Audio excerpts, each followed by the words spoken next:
Okay? We're discussing Chapter 5, which is designing your visuals. My name's Joe, Michael, and here's what we're going to be talking about tonight.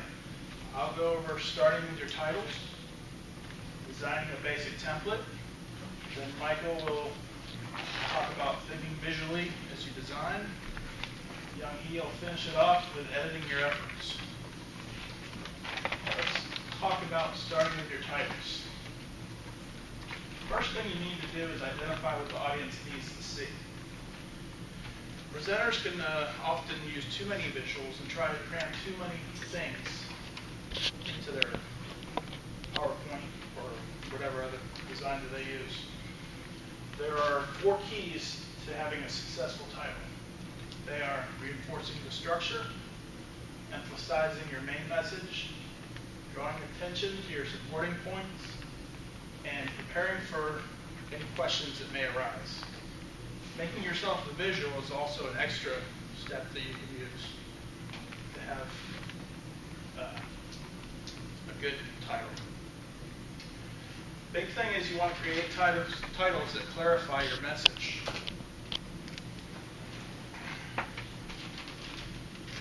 Make sure you specify your point. As you're giving your presentation, you may even want to repeat it a couple times. Make sure your audience knows that that's your point. That's the reason you want, that's the focus of your whole presentation. Speed up information sharing. What that basically means is don't make your titles too long. Don't make them too complex. Your audience needs to understand exactly what the title is and what the goal is, where you're going. Create standalone sense. Often that makes your title makes up your whole slide. Sometimes you don't even have to say anything at all. And adapt to the situation. Well, sometimes it's better to be less direct. Like if you're giving bad news, you want to soften the blow if you're giving bad news. So instead of a great big title, you try to ease it in. Next part we're going to talk about is designing a basic template. Establishing a color scheme. As you can see here, we have a pretty basic color scheme, but I think it's pretty effective. You have to consider the audience. Make decisions that match your message. If you're talking about a Hawaii climate, you don't want to have a snowman in your background. Choose colors for your background, title, and text. Believe it or not, if these don't all gel together, it makes your whole presentation turn into a flop. Pick a spot color. That is when you have your one main point you want to spotlight. As you can see, establishing a color scheme,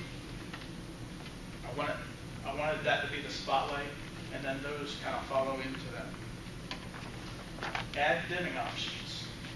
Sometimes as you go along, we haven't done it on this one, but you can dim the other things to make something else stand out. You did? Yeah, okay. There's shading, you know. Make sure the colors work together. Again, that's key, because if they're not working, then your presentation's not working. Making typography decisions. Try to limit yourself to 1 or 2 fonts. Don't get too creative. It has to be able to be read and has to be understood. Considering the variation among fonts. Oftentimes, if you had something like this and you had something in really cursive writing, it gets kind of skewed in there. Make the lettering large enough to be seen. On this particular slide, there's a lot of information we had to get in there, and we had to do everything we could to get all this information on there. But that was key. We couldn't go any smaller on it. And again, enhanced readability. If the audience can't read your slide, it's pointless. Sticking with the designing the basic template idea, you want to choose simple backgrounds and layouts.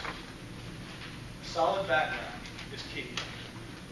you see ours is a two-tone background, but nothing is switching between the two colors. Everything is staying on a solid color. Modifying placeholders, designing a title master, using a company template. These are all other things that you can do. And here are some examples for designing a template. Choosing and limiting your colors, selecting and sizing your fonts, formatting your titles and text, adding graphics to the master, and modifying your placeholders. If you do all these things, you'll have a good template to work with. Bless you. I'm going to hand this over to Michael. Okay, we'll be talking about visually, more visual design. So, for example, charts are a great visual. You can tell a lot of numerical statistics and information to get your point across in more slang terms or more specific terms. So you also can determine your message, such as ways of trying to make a point. If you want one number to stand out more, you might just skew it a little bit, like using this one or any of these numbers, trying to make sure that your point is emphasized on. Then you can also select the chart format to make sure that the coloring would be different. Like for example, if there were these were three different options and there were different years along the line, you can kind of like see how they're differentiated throughout the years because of their coloring and also the information that's given. Number 3, okay, you gotta make sure the diagrams depict your ideas. Here's some examples.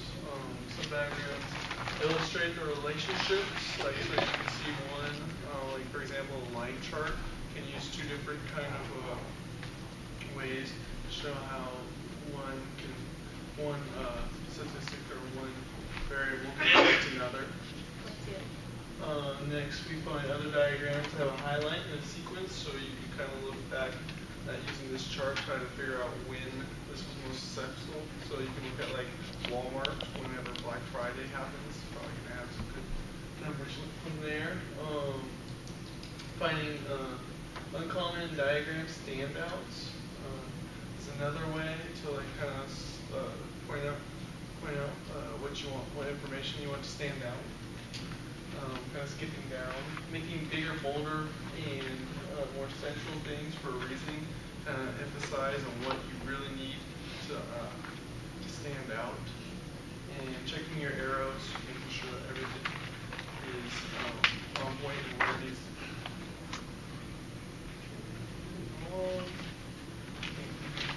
Okay, photographs add interest, so and also animations clarify complex slides. So like the animation like there makes it easier to like present. It brings like interest to it from for the people. Also like that, it kind of eases people into it. If you just saw this immediately from the slide, you'd be worried. But then whenever you have a little bit more simple way, it's easier to present. So in terms of photographs, finding a picture that represents you is very important. Also, choosing an image and altering it, manipulating the way that you want it to be presented. So if you have something that is very frightful, cheery, and happy, you might want a picture that represents that, like a sun or something that goes along with the theme of what you want to present. Positioning photos is important as well. If you put it in the middle of the slide or your presentation and it repetitively comes up, it definitely has an emphasis. Then animations will, going back to animations, built lines with text, building complex charts, adding layers and diagrams can all be ways that you can clarify the text a little bit easier, as well as it avoids distractions through transitions.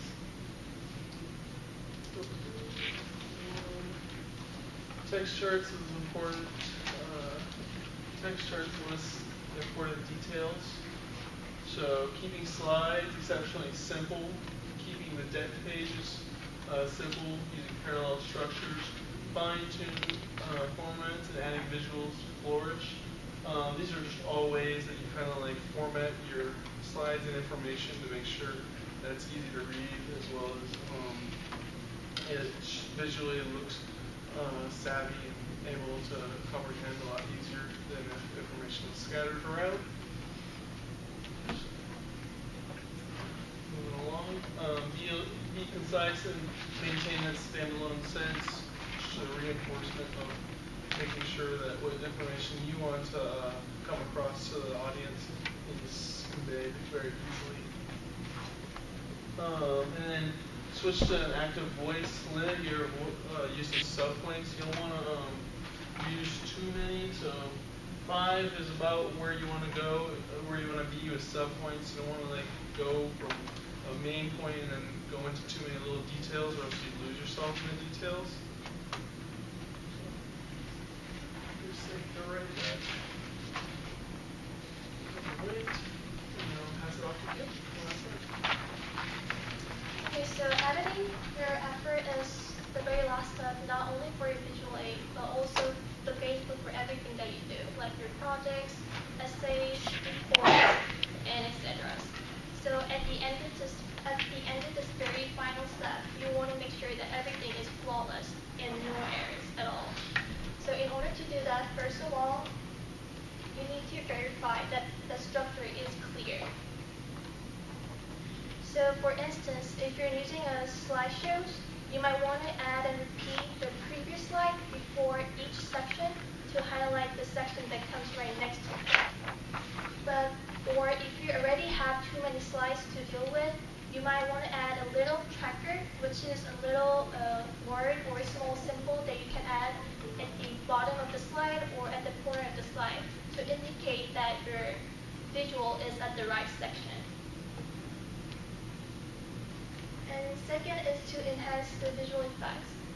So before you finalize your visual aids, you want to make sure to check the visual effects of your colors, of your use of colors, and your graphics. So for the use of colors, obviously you don't want 10 different colors for letters in one slide in order to highlight this and that, or using a similar color for your letters or background. So just make sure that you don't overuse the color. And for the second enhance the visual effect, the second is you can use your graphic as a pointer. You can use arrows, lines, circles, boxes to highlight something on a page. And those pointers will draw the attention of the audience and direct the eyes of the audience to just the right spot. And lastly, proofreading. I think many people, maybe not many people, but people like me, they overlook the importance of proofreading. But you want to make sure that you check for any sources of errors, not once, not twice, but multiple times over there. And you also want to document for your sources. Make sure if you're using the charts or tables, any outside source or numbers from outside, make sure that you cite them correctly. And if you don't know the source, just use it simply. That is the end of our presentation, and we will move on to the quiz.